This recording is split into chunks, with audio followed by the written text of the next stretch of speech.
So instead of being like Total Recall with the chick with three boobs, this movie has a chick with like one single in the middle boob.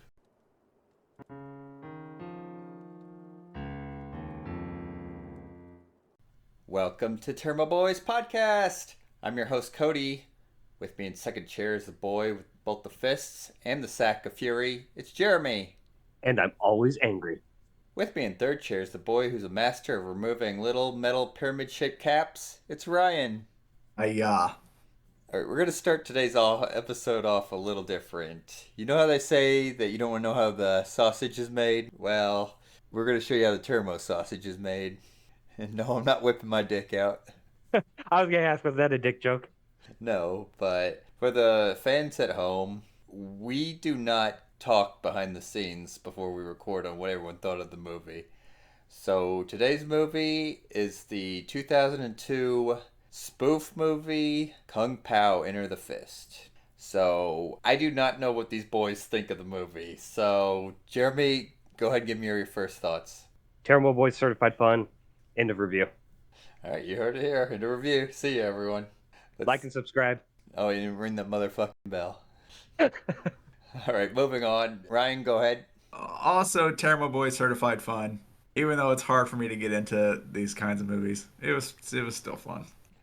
You know, I thought that maybe Jeremy was going to be the one who hated it, but I mean, at least Ryan had fun.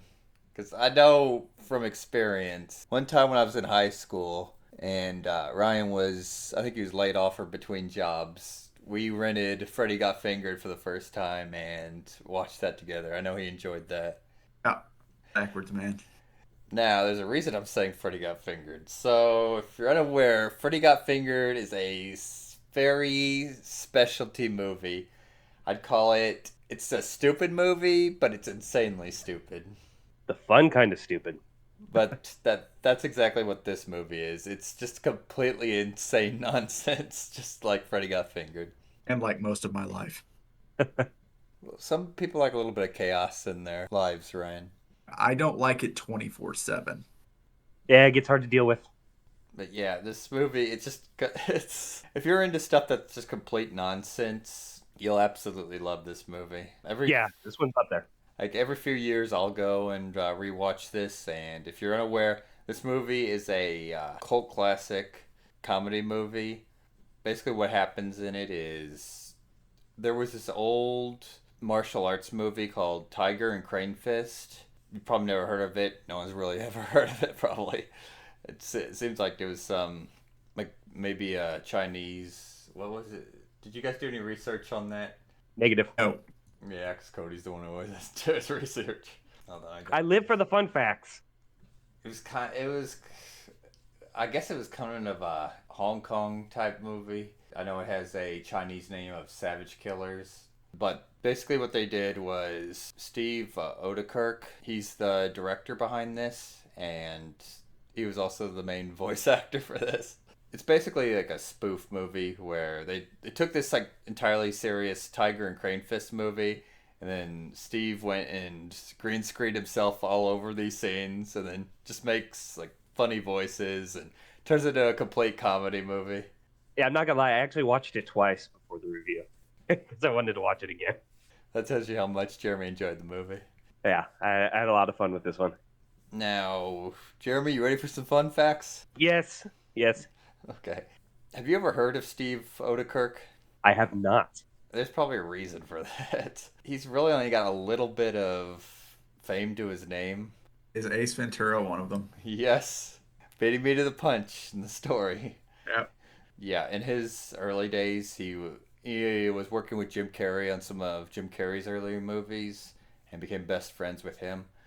If you're unaware about Jim Carrey, he was really rocking it and one of the biggest stars in the 90s. The movie he got famous for was the original Ace Ventura Pet Detective movie, in which Odekirk, I think he worked as like a production assistant. No, it was a project consultant on the movie. Well, of course, that movie did well and propelled Jim Carrey into stardom. So eventually, the time came for a sequel movie, which, if you're unaware, the sequel is Ace Ventura: When Nature Calls. That's the most famous of the two Ace Ventura movies. Anyway, Steve Odekirk, he was the main writer and director on that movie. So that was really his take to fame. The movie where Ace Ventura goes to Africa and does all these wacky shenanigans. So you can see what inspired this type of genre.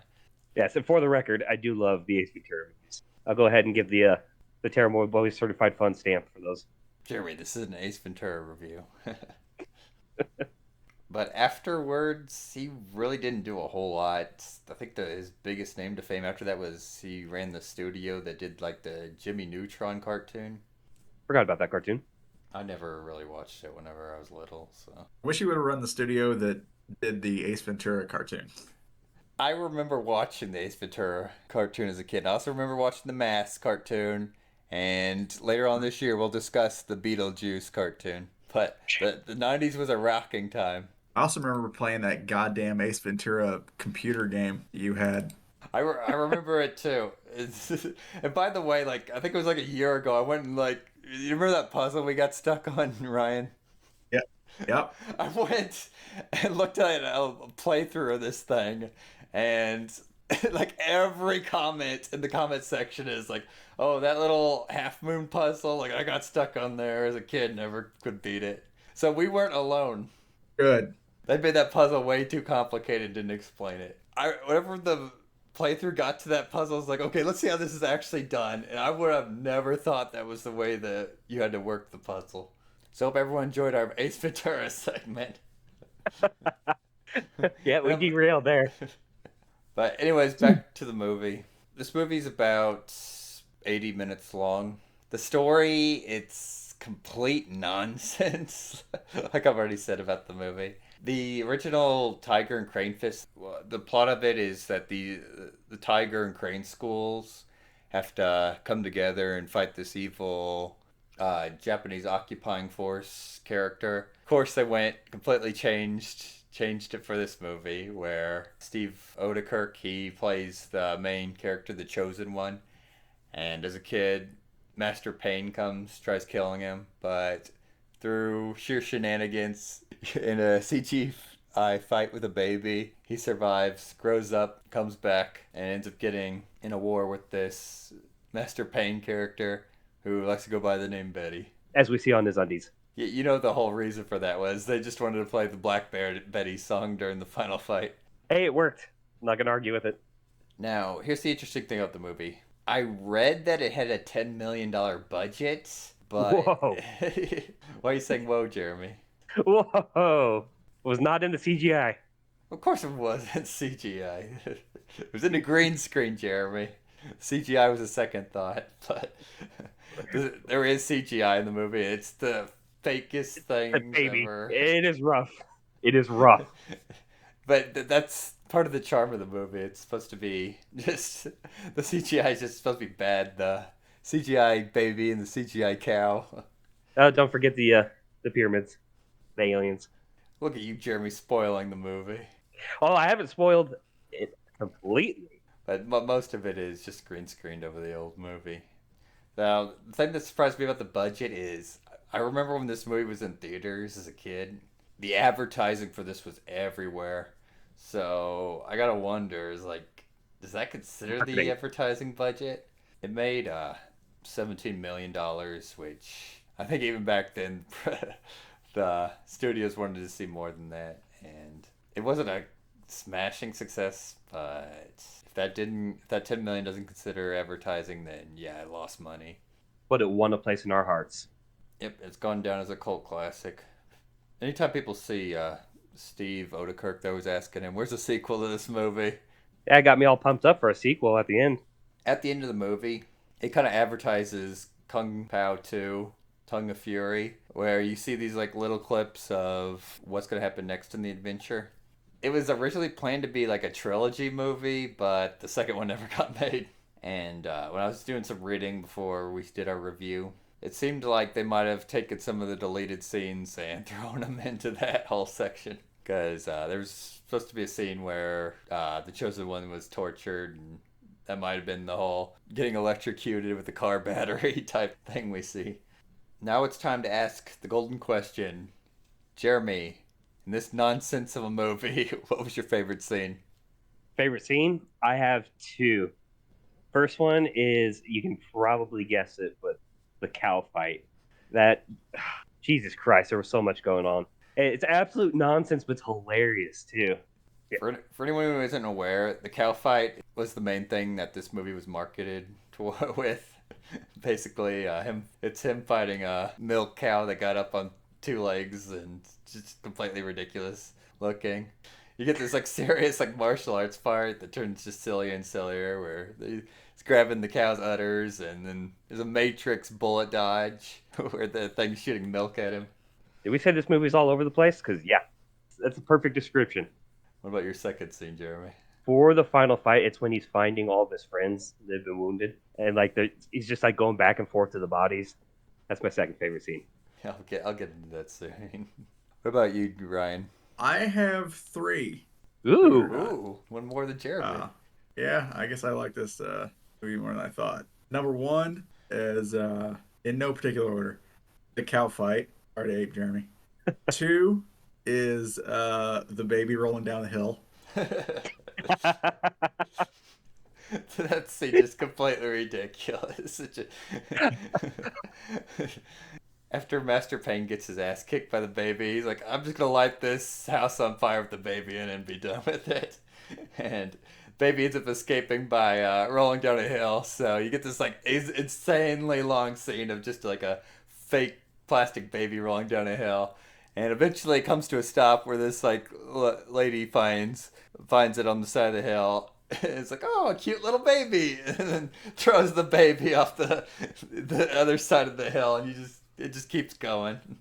You really think that it pulls the wool over your eyes, thinking that she was gonna take the baby in, but nope, just continue on its journey. What about your third one, Ryan? Third was the final Black Betty fight, just because I kept shaking my head saying, what the fuck, throughout that whole thing. And also, I'm a sucker for that song. But number one scene is probably the baby rolling down the hill. that's a good one. Oh, Ryan, did you really expect this movie to end in a non-ridiculous fashion? No, not even close. As ridiculous as this movie is, the end still got me and surprised me at how ridiculous it could get. I won't say anything further on it, but I'll leave it at that. Won't say anything further. We've already spoiled it, but we'll leave the twist out of Yeah, this there's a review. plot twist. Completely insane plot twist. As Mushu Fasa said, something something stars above. Yeah, there's that scene where a Lion King parody where Mufasa's talking with Simba. He calls Chosen One chose Simba. It's a completely silly movie. My favorite scene is when it's right before the scene Jeremy mentioned where he's checking on like all of his friends. Where you have like the crane master fighting Betty. You're just watching this like old man get beaten, and then as soon as Master Payne, he has this like really weird claw weapon. It's like these two metal claws, and sometimes they're connected by rope, and other times they're connected by chains. And he throws it, and they I guess stab or rip at people.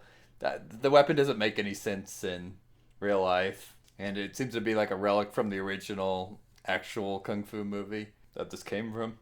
Like deep into the fight with the crane master, as soon as he grabs him and like pulling him towards him like Scorpion, you get like you don't get a record scratch, but it's a similar scene where it just stops where it looks like the camera's getting ready to hit you in the face with the claw, and then like it stops, and the master's like, "Okay, I have two choices here. I could either." Hold on, I'm laughing because it's such a funny scene.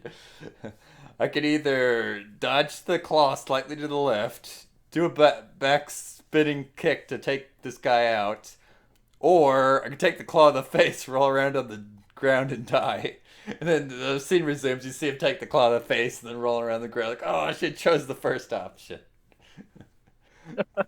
But it's much funnier than I explained it. But afterwards, like you see, like him and his henchmen just take out like all the like main characters, the love interest character Ling and Wimplo, which we'll get to in a second, and Anyways, Chosen One goes, finds them all in a dying state, and just goes to them one by one, and then finds out like, oh no, just because you go ugh doesn't mean you die. So he's going around checking on everyone, and everyone's just fine, except for Wimplo, who's dead. That's what got me. He's like, then Wimplo should be. Oh, Flies buzzing. Jeremy, what'd you think about Wimplo's character? I love the squeaky shoes. What about you, Ryan?